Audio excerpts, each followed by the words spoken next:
میں ہوں اور مالی لحاظ سے کیا کہتے ہیں میں MBBS اسٹوڈنٹ ہوں اور مالی لحاظ سے بھی اچھا ہوں, تو گھر والوں کو کسی طرح سے بتاؤں شادی. یہ صاحب نے مجھ سے پرسنل سوال پوچھا ہے, پرچی بھی مل گئی ہے, لیکن یہ مجھ سے مغرب سے پہلے خود براہ راست پوچھ چکے ہیں. یہ لڑکا کہہ رہا ہے میں MBBS ڈاکٹر بن چکے ہیں یا بن رہے ہیں؟ کہاں گئے؟ یہیں بیٹھے ہوئے ہوں گے. لاؤ تاکہ تم کیمرے میں آؤ تاکہ تمہارے ابا سے تمہاری پٹائی منجی ٹھکے تمہاری ابا کے ذریعے. مجھ سے کہہ رہے ہیں کہ میں MBBS ڈاکٹر بن چکا ہوں یا بن رہا ہوں یا آخری سال میں ہوں, اور پرسنلی میرے پاس پیسے بھی ہیں, یعنی کہیں سائڈ بزنس بھی ہے. تو میرے ماں باپ مجھے شادی نہیں کرنے دے رہے. وہ کہہ رہے ہیں پہلے یہ پھر وہ جو ماں باپ کر رہے ہوتے ہیں نا, چاہے بڈھے ہو جاؤ تسلی کے ساتھ, کسی کام کے نہ رہو, جذبات ختم, اس کے بعد ہم تمہاری شادی کی بات طے کریں گے. شادی پھر بھی نہیں کریں گے بلکہ رشتہ دیکھنا شروع کریں گے. تو وہ بڑا لمبا چوڑا ان کا. تو میں نے اس کو بولا, اب میں جا رہا تھا, مجھے مغرب کی نماز کے لیے بھی آنا تھا, دیر بھی ہو رہی تھی. میں نے کہا دیکھو تم کما رہے ہو, کہہ رہے ہاں میری اپنی آمدن ہے. کہہ رہے مجھے بتائیں میرے ماں باپ نہیں کرنے دے رہے. میں نے کہا کر کے بتا دو, ہو گئی ہے بس یہی حل ہے. نہیں میرے ماں باپ میں نے کہا جب تو کم بخت کما بھی رہا ہے, اور ڈاکٹر کا فیوچر تو بڑا مستقبل ہے, روشن مستقبل ہے ڈاکٹروں کا, تو ڈاکٹروں کا ہی تو مستقبل روشن ہے. کیونکہ ڈاکٹر صرف علاج نہیں کرتا, میڈیکل اسٹور بھی اسی کا چلتا ہے. وہاں سے اگر علاج میں کامیابی نہیں تو میڈیکل اسٹور سے پیسے بنا لو, اپنے بندے کو بٹھا دو وہاں, جمشید کو بٹھا دو وہاں, اور دوائیاں وہی لکھ کے دو جو ادھر کے علاوہ پوری کائنات میں کہیں بھی نہ ملے. کیونکہ ایسا ہی ہو رہا ہوتا ہے, یہ لکھ کے دے رہے ہوتے ہیں کہ پوری میرے کو کئی بار کا تجربہ ہے, گھومتے رہو کہیں بھی نہیں ملے گا, ادھر سے ہی ملے گا. اور پھر کسی ہاسپٹل میں آپ جاب کر رہے ہو تو جو پیشنٹ تگڑا آ رہا ہے نا, اس کو اپنی کلینک کا ٹائم دیتے رہو, آئندہ اس ہاسپٹل, حالانکہ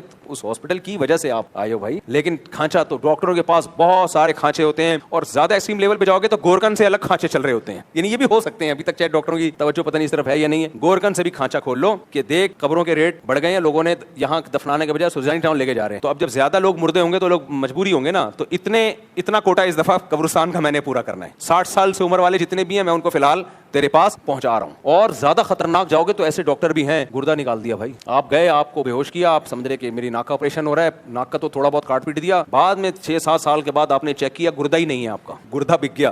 گورکن سے جو میت کے پارٹس ہوتے ہیں نا, ان پہ بھی چل رہا ہوتا ہے کمیشن. نارمل ڈاکٹر ایسے نہیں ہوتے, زیادہ نہ گھبرائیں, لیکن یہ بھی ہوتا ہے. یہ گورکنوں نے بتایا کہ نئی لاش آئی ہے, ڈاکٹروں سے رابطہ ہوتا ہے, وہ کہتے ہیں ابھی تازہ ہے, تو پھیپڑے نکال لے, یہ نکال لے, وہ نکال لے, جو یہ ہڈی کا گودا ہے نا, ریڑھ کی ہڈی کا, یہ سب چیزیں استعمال ہوتی ہیں. اب تو ٹیکنالوجی اتنی ترقی کر رہی ہے کہ ایسا لگتا ہے کہ انسان کے اسپیئر پارٹس کی دکان کھلنے والی ہے. آدمی جائے گا عباسی شہید بھائی ذرا وہ گھٹنا مل جائے گا, کوئی اچھا سا گھٹنا چاہیے, جائے گا بھائی انگریز کا چاہیے, جیپنیز کا چاہیے, یار پنجابیوں کا گھٹنا چاہیے, انہوں نے پائے ہوئے بہت کھائے ہوئے ہوتے ہیں. یہ ٹیکنالوجی جس انتہا کو جا رہی ہے نا, کہ اس کو اخلاقیات کا کوئی باؤنڈری نہ ہوئی اس پہ, مذہب کی اور اخلاقیات کی, تو یہ اسپیئر پارٹس کی دکان ہوگی. یار یہ والا کڈنی نہیں, وہ والا کڈنی نکال کے دکھا, چرسیوں کے گردے سستے مل رہے ہوں گے وغیرہ وغیرہ. 4 شادیوں والا مرے گا, اس کے تو بہت ریٹ ہوں گے, لیکن اس کے گھٹنے کے ریٹ نہیں ہوں گے, اس کے گھٹنے کے خیر کہاں سے کہاں بات چلی گئی. تو میں نے اس کو بولا ڈاکٹر کا مستقبل تو بھائی بہت روشن ہے, کیا مسئلہ ہے. ان کو میں نے بولا کر لو اور بتا دو, ہو گئی ہے, اس کے علاوہ اور کوئی حل نہیں ہے. تو یہ ان صاحب کا پرچہ تھا, بس کافی ہے میرے خیال میں.